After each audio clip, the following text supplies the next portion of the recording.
జై తెలంగాణ.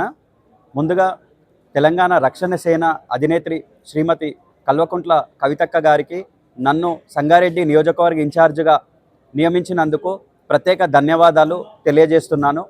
మనము తెలంగాణ రక్షణ సేన అనే పార్టీ స్థాపించినప్పుడే పాంచజన్యం అనే 5 సూత్రాలతో మనం ముందుకెళ్తున్నాం.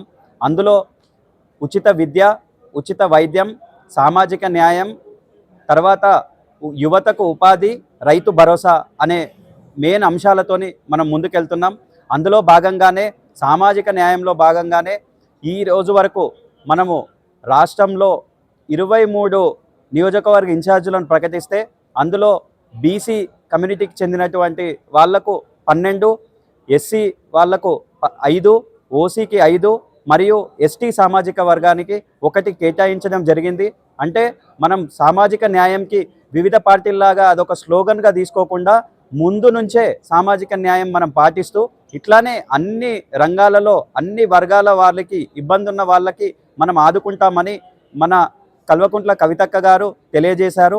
అందులోనే మనము ఇప్పుడు కాంగ్రెస్ గవర్నమెంట్ ఏవైతే హామీలు ఇచ్చిర్రో ప్రతి ఒక్క హామీ, ఏదైతే రుణమాఫీ కానీ, రైతు బంధు కానీ, రైతు భరోసా కానీ, పెన్షన్లు కానీ ఇప్పటి వరకు పూర్తి స్థాయిలో ఇంకా 3 సంవత్సరాలు గడుస్తున్నా కూడా ఇంకా ఇవ్వలేకపోతున్నారు. దీని మీద ఉద్యమకారులను అయితే అసలు ఊసే లేకుండా పోయింది. దీని మీద మేము నిరంతరం ఉద్యమం చేస్తూ ఉన్నాము.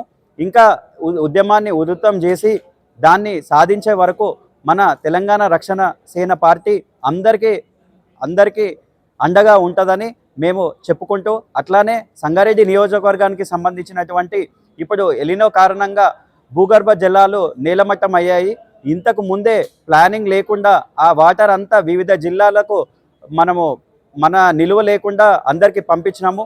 కానీ ఇప్పుడు సంగారెడ్డికి తాగునీటి సమస్య అనేది ప్రధానమైన సమస్య.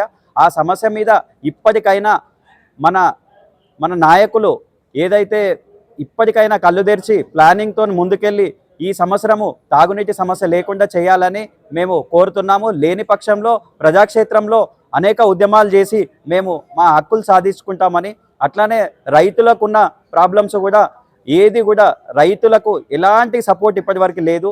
అట్లానే ఉద్యమకారులను సంగారెడ్డిలో ఉన్న ఉద్యమకారులకు కూడా ఆ భూమి ప్లాట్లు ఇచ్చేసి తొందరగా వాళ్లకు న్యాయం చేయవలసిందిగా, అన్ని హక్కులు వాళ్ళకు కల్పించాల్సిందిగా మేము కోరుకుంటూ ధన్యవాదాలు.